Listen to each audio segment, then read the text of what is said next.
300 people that are all coming together, and you just try to separate the wounded, and then you try to start as fast as possible. You touch down, you run out of the helicopter, you take your gear, you put them in a central port, and you start treating people.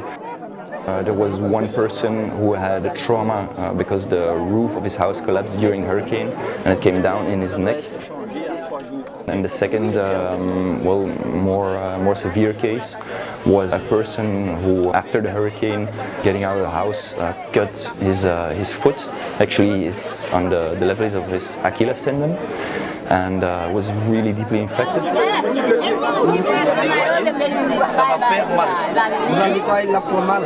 These are the persons that really, if they wouldn't get the decent care, starting with what we did already, but in a few days, this person could lose his foot.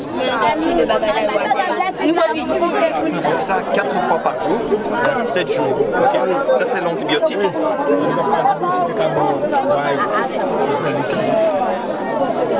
Et pour la douleur, 4 fois par jour. Okay. 4 fois par jour. Pour la douleur. Ça, c'est l'antibiotique. Très important. Okay.